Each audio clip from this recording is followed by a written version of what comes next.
2, 1, 2, 3, maybe 4, 4 or 5 people know Willis Blue. Willis Blue wrestles for High Point Andrews. I'll give you a little story about Willis Blue. I'm going to make a long story short. Freshman year, 119 pounder, beat Matt Schaffner from Southern Banks in the regional semifinals. Schaffner went on to take 4th at regionals. Willis ended up winning. He picked me and Schaffner in the semifinals. The next week at the state tournament, Schaffner beat Willis Blue in overtime.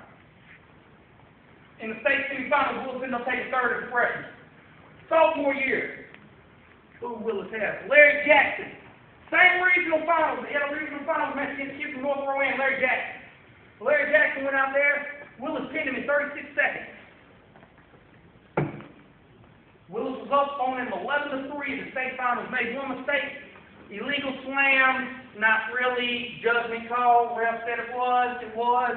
Willis lost. Kid took a dive. Finished 2nd as a sophomore. Junior year, Malachi Matson, regional finals match. State finals, Malachi, I think it was early 2nd period. Goes to the state finals against Malachi, loses. Senior year, this has got to be his year, right? Kid 3rd, 2nd. He got his break. He's up 15 seconds left. 3rd period, wrestling my good friend Philip Goodwin from Belmont, South Point area, down in Charlotte. Philip scores a takedown with about 7 seconds left. Willis ends up losing. Point of the story is, guys, if we rely on one thing, we're going to be shocked, guys. You know, I hear who's the best high school kid now, who's the best middle school kid, who's the best elementary kid. Who cares? Who cares? Because, you know, this year, Austin, I'm not picking on you. Austin was a freshman state champion.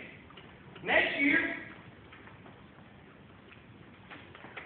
Devon could be his freshman state champion. Who's to say Devon can't? Who in here says Devon can now be a state champion next year? Exactly, because in the words of Muhammad Ali, impossible is nothing.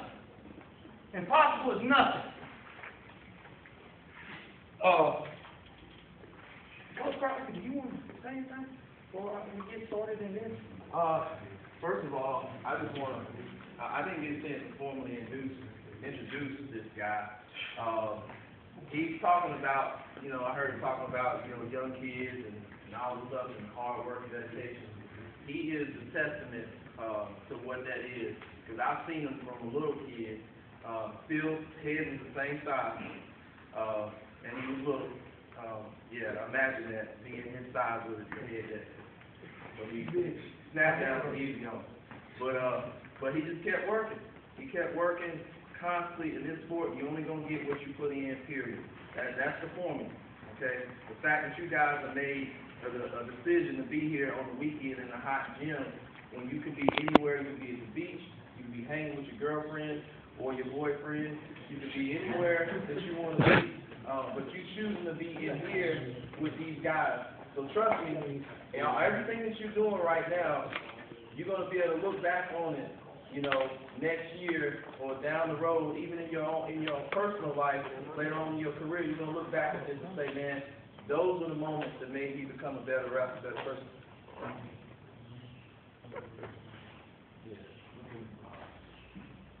I'm sorry for interrupting. No, you good. I just want to show y'all a little trick. My father showed me. That's a very wise man, too. Very scary man.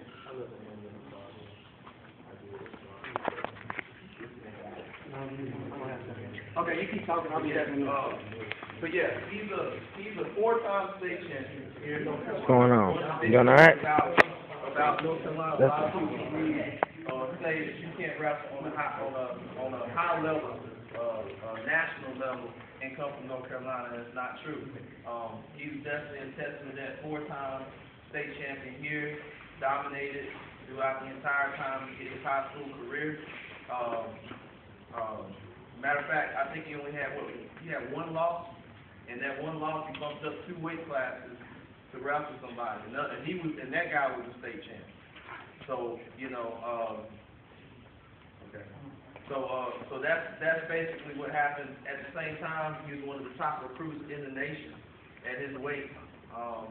Could have went anywhere he wanted to go. He's a 3-time All-American. Probably 4-time. I don't know. 4-time. It's like 8, but Yeah. Only counting big stuff.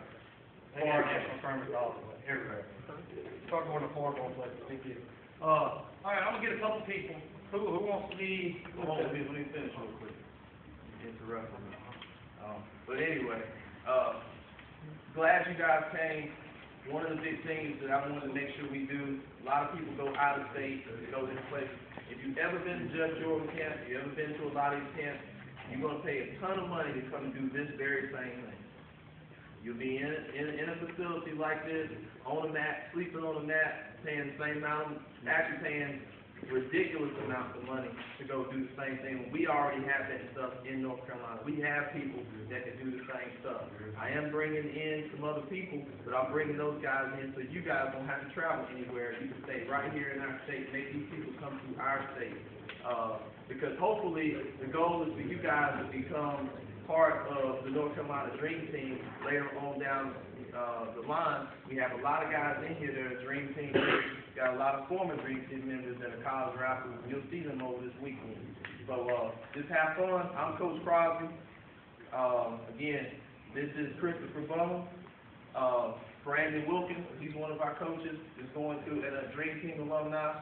We have Coach Hardy over there, who's the head coach at Carver High School, and he's also a Dream Team coach. We have Coach Woodburn, who's a Dream Team coach, he's head coach at Greensboro Day School. We have Chad Smith, who's a state champion in Michael as well. Used to work with this kid all the time. All right, he got him better, and he rappers in college right now. So we have a lot of guys and a lot of people that you're going to see in here that have rapping experience. Terrence Dugas, who was one of our Dream Team members, so alumni. So you're going to see a lot of guys in here ask questions. If you don't understand something, go up to them and say, hey, can you show me how to do this? We want you to come out here and learn, but this is a training camp too, so you will be working. It's supposed to be hot in here, all right? So go ahead and get it in your mind. It's hot. Get a bottle of water. I got plenty of it. It's a water fountain. It's camp, all right? It's real camp, all right? So just want to put that. Oh yeah, a couple things, guys. Number one, we don't lay on our back though. I don't want to see nobody collapsing down and laying on their back because that's where you get pinned. All right. Like Coach Crosby said, guys, he wants camps here in North Carolina. I grew up, I knew how to work. It was either work or play a sport. So at 8 years old, I got put in the backfield. This is a little testimony real quick. Got put in the backfield to work. My dad said you can either use your mind and play a sport, or you can use your back and earn $1. And I'm going to tell you, any day, in any gym in the nation that does not have air conditioning is better than sitting under the sun at 120 degrees vacant. I swear. Working 12 hours. I don't care who you are or where you're from. Guys, this is what you obviously love to do. If this is what you love to do, take pride. Be happy. Like I asked when I come in this morning. Who's excited about practice today? Who's excited to get better at wrestling? You know, when I come in practice, that was my whole thing. I wanted to get better today. Why am I going to wait till tomorrow to get better? Why, I'm slack today. I got some more. I don't think Jordan Burroughs was slacking. I don't think Cal Sanders was slacking. I don't think these guys slack. Bubba Jenkins, all them guys, they didn't slack. They worked every day. Every day. It was hard work. It was things that people didn't see, maybe. Now, if I told you I had a 6 a.m. run, I went to high school, I lifted weights. On my lunch, I ran. After school, I went to wrestling practice. After that practice, I drove to Greensboro, went to practice. After that practice, I went to a 24-hour gym and either did a circuit training, lift, I ran sprint, or I swam for another 2 hours. One of them 3. That's 6 workouts a day in high school. So you obviously can't work out too much. Stretch, number one thing. I'm going to need 3 volunteers. Jameson, Devon, no, you two, who else? Anybody want to be a volunteer? Nobody. We'll do it. We'll go. Well, come on, hustle. All right. Put part on.